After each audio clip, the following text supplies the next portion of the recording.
Coach Green. Greg? Start with a basic. William, Will, Bill, what do you normally go by? Some people call me William. William? Some people call me Willie. I mean, just either one is fine. Either one of those is fine with me. Okay. Kind of depends on where I'm at. All right, now your group. Give us a look at your defensive line. What have you seen so far from spring, fall, whatever? Yeah, I think the big thing, just from spring to fall, the guys have done a really good job of getting better with fundamentals and understanding the defense and get down concepts. And they've been working really hard trying to just get down the techniques that we're trying to work now. And they've put in the work this summer, and they're doing a good job so far in camp. And I'm, pleased with where our progress is right now. We've still got a way to go, but I think they're doing a good job. We've heard a lot about Coach Alley's, how many multiple fronts he uses. For the D-line, do you have to have different guys for each one of those, or do the guys have to be able to play all of those? Well, the big thing is we try to cross-train everybody. So, guys got to know all of them, and it takes a lot of teaching, and it's my job to make it simple for the guys. Coach Alley does a lot of multiple different things, and part of my job is to make things simple for the players so they can play fast and play aggressive. You have a bunch of guys, not a bunch, nobody has a bunch, but you have a number of guys who came back from WVU's defense last year, but is it just so different schematically that they can't carry over what they learned before, or is football in a lot of ways for defensive linemen? Football's football in a lot of ways. They did some things differently, I believe, last season. I'm not really overly familiar with last year's scheme. I've tried to stay focused on what we're doing now. But the guys, since, I've gotten here and stuff, they've just tried to dive in on what we're doing now and focus on, getting down the techniques, understanding the concepts and the plays that we're doing. This is your first Power 4 full-time coaching job, right? Right. What has it been like coaching at this level and coaching this caliber of players? It's been fun. It's been a lot of fun. I've in my career, when I was a GA, I did GA at another P4 school back in the day. It's been fun to be, back at this level and, work with these guys and, just be around them and just get to work every day. What was your reaction when Coach Rod told you that you'd be coming with him to West Virginia, or he asked you? I was excited. I had been with Coach Rod now. I think we've been together about 5 years, starting back at Louisiana Monroe. And, we were Jacksonville State together, did some good things there. And now we're here at West Virginia. The ride's been exciting. It's just been really overly exciting, been joyous, and, continue to make a run at it. So Coach Alley talked the other day about the standard being, I believe it was 3 turnovers per practice. Right. What do you do for the D-line to try to get them in a position where they can make that type of turnover production happen? Well, we just talk about it every single day. Our big thing is, attacking the football. And the big thing in coaching is you want to put players in a position of stuff that's actually going to happen to them in games, So I don't have D tackles over there, covering the third and things like that, obviously. I got them, working on raking at the ball in the pocket and just doing things like that so we can, help with the turnovers when we get our opportunities. Coach Ross harder on you guys or the players? I'm sorry? Is he harder on you guys, the coaches, or the players? I think he's an equal opportunist, if I'm being quite honest. The standard around here is a standard, and that goes for everybody. It's not just hard edge with, the players. It's us too, and we got to uphold the standard as part of the job. So it's fair throughout. Does it take some getting used to, when you first started with him? A while ago, I guess, but we've been at it now for a while, so it's just everyday life. You mentioned cross-training. That versatility, do you feel like you have that up front? You like what you guys I do in certain spots, yeah. So, we're able to move some guys around and do some different things and just kind of, have guys do different stuff. And it's good to be able to have that depth and be able to do that. He's coming back from an injury last year. Just, I guess, can you speak to how he's progressing, also, learning the scheme, but just also physically, how he's coming back? He's doing well, doing really good. He's a hard worker. Can't say enough about him just as a person and as a player and just how he works and stuff like that. I mean, he's doing great. Enjoy coaching him, love having him in the room and being a leader for the guys. There's always questions about depth, but how do you employ that? Are you looking to be able to substitute in the middle of the series? Are you thinking about rolling 1 or 2 guys different when the series starts? And I know you mentioned the cross training, so you can move people across the front. Do you have a kind of a preferred tactic you like to use there? Yeah, my tactics kind of just, whatever we need that week. It just kind of based on the team, because everybody can be different, right? So you just try not to just get locked into one thing. So just depending on what we need to win, that's kind of what we do. We just kind of, whatever it takes to win that week, that's what we're going to do. Do you have a ceiling on the number of snaps you'd like to see from a lineman, or is, again, that different? Some guys are able to go longer.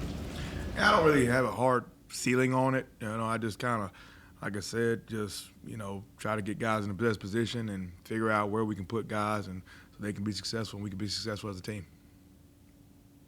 A lot of that can go toward how many guys you roll in. Maybe you don't have 9, but if one guy can play 2 spots, then he takes up 2. Do you start thinking of a number and how to get there? Do you start like, all right, we can cross-train these guys and get to a number? Like, where do you begin, or do you even see the finish line? Well, yeah, you always, when you come in, you look at, okay, who can do what, what guys have what skill set, and who can, play a 3, play a 5, play whatever, just play multiple positions. So you always look at that, and I think it helps you build depth, and if you can cross-train multiple guys, it gives you even more depth. So we're always looking at that, always evaluating and trying to figure out the best ways to put guys in position to be successful. And then you guys are active in the portal adding players. Right. Through your lens, are you looking for is it height, length, is it explosion, power, experience? I don't know. How do you go about it? All the above. I think you're looking for the best player that you can possibly get that can help you win a football game. I think sometimes you get locked in. I gotta have whatever, but we just try to get the best players we can and play as hard as we possibly can. I know you mentioned you kind of change maybe game to game to give yourself the best opportunity to be successful in the D-line, but when you're going league to league, changing conferences, does the training and preparation change for your group at all, or is it kind of football? It's football. I think football is football. I know, we're in a new conference and everything else, but one thing I know about football is still called A gap, B gap, and C gap. So, we keep preparation the same, and bring our lunch pail every single day. Does going against a high-tempo offense like Coach Rodriguez runs in practice, how does that benefit you feel like your defensive lineman in terms of conditioning and getting used to being on the field in the game? I think it gives us a big upper hand. I really do. I think it, practicing gets the tempo and stuff, gets us in shape. It's good for us to see, and, I think it helps us, sometimes things slow down for us maybe when we, get against other people. So I think it gives us the benefit of that stuff. How much does the defense use a pure nose guard? You mentioned 3-5-7, but do you use a 1 much?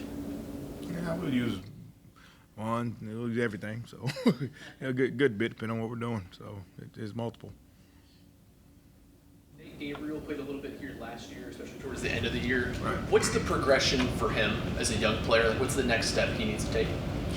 Nate is a guy I've been pleased with as far as how he worked during the off season and just how he kind of changed his body and things of that nature. I think the next kind of step for him is just, being able to take the next step in his production and, being able to find a leadership role on the team and just being a guy people can count on and consistently and just be one of the core guys on his team. Hammond Russell, he's played a lot of games, got a lot of experience. Where does he fit with you guys? Ham's doing a real good job being a senior. Actually, he was the first guy I talked to when it got announced I was coming. So we had a good talk and things, and he's done a good job trying to be a leader for us and just being somebody that the guys can look to, to do things. I mean, he's stepped up in that regard, and I don't know what he was like when he was younger, but he's been awesome since we've been here. Skill set fits what you guys want to do? Yes, he does. He's gonna be there for us. What about defensive linemen that play head up versus guys that play in the gaps? Different skill sets that make playing in either one of those spots easier for them or better for them. Like somebody's playing head up on the center of the guard versus somebody that's playing in a gap. What does each one have to have in order to be successful? One thing, you better be able to come out your hips. I don't care which one you're doing. I think that's kind of something that's common. We better have some guys be able to fire off the ball and generate some knockback up front, and that's what we're trying to get accomplish here. And then you better be heavy-handed. I think just attacking blocks and being able to, control them and control offensive linemen and shrug blocks and do those things. All those skills are, necessary to be able to do either technique. How have you adjusted to Morgantown? I mean, my knowledge, Alabama, Florida, Louisiana, that's your life to this point. What's life like in Morgantown and West Virginia? Morgantown's been good. It was my first time living up this way, but I've enjoyed it. I really have. It's been nice. The weather's a little cooler, so that's nice. But it's been a good adjustment. Going back to your parameters, is it different for high school players? Because if you want the best available players in high school, it'd be really easy, right? But I guess everybody wants those guys. Do you project a little bit like this guy can add power, he can add?